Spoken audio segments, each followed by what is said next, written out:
था। ये गीत भी हमारी माँ बहनों के लिए मैंने गाया था, बहुत ज्यादा चल रही गीत कि डबल चोली ले ले एगो रातिया में पिन्हाई हाय एगो दिनावा तपिया हो बड़ी सुंदर शोभा मोर तनावा। कते लोग सुन ले जरा हाथ खड़ा करबे तो क्या बात है। आई लव यू आप सब हो जाएगा मेरी गीत कि डबल चोली वहां से उठाइएगा एगो रातिया में पिन्हैहा एगो दिनवा में तपिया हो बड़ी सुंदर शोभा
इधर है, रिमोट इधर है। कल के अपने छोड़ के चल गल तू पटना शहर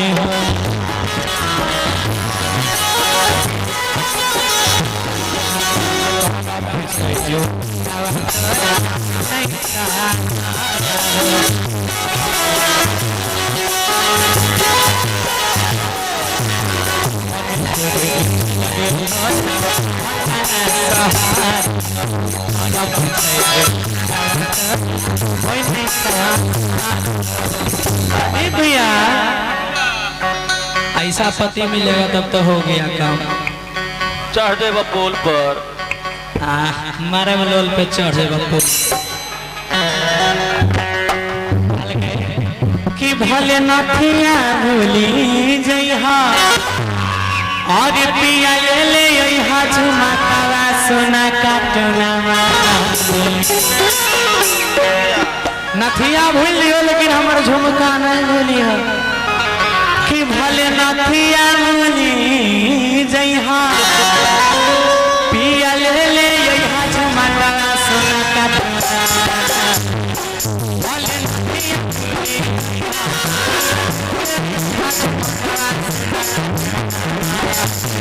सुना काट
खाली कमे करई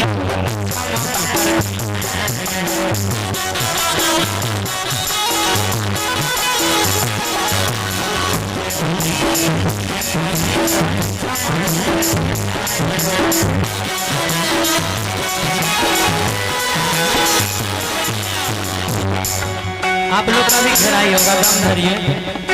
तोरो आर के घेरवे, दम धरो केंगे। माहौल के अनुसार काम करना पड़ रहा है, का कीजिए। कल गए कि रोजे रोजे खाली काम करई छो आ नहीं छ मौगी पर ध्यान हो।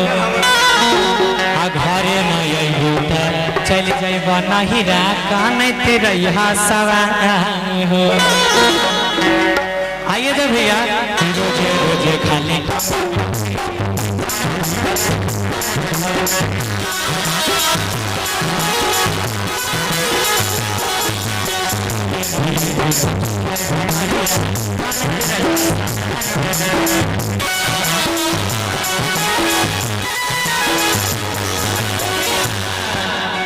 कि सुना गौरव चुना पिया।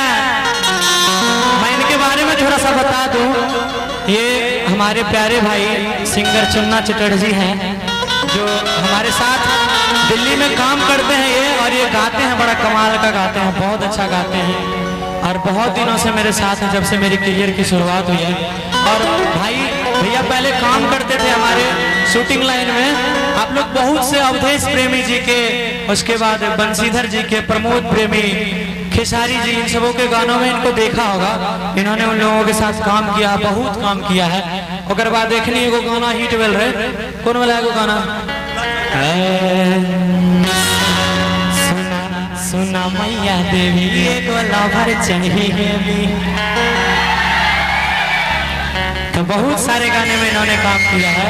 हमरो एक से एक गाना है, आवल जाए कि सुना गौरव चुना पिया, मेरा बने तोहारे सपनवा में।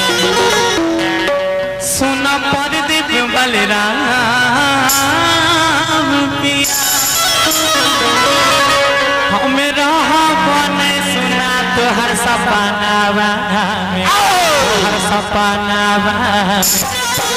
झूमर है एगो, झूमर के बहुत अगला गाना एकरो से बेहतर सुने वो हम धीरे धीरे बढ़ेला जा रहे छी।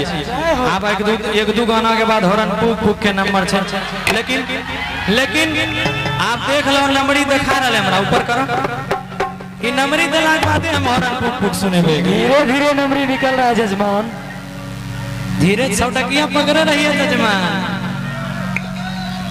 काल के सब कोई मीठी मीठी ताली के साथ आएंगे कि सुना रघुनाथपुर वाला पिया, रहत गौरव में सुना आवे तोहर सपनवा, तोहर सपना। मीठी मीठी ताली के साथ तब पिया हो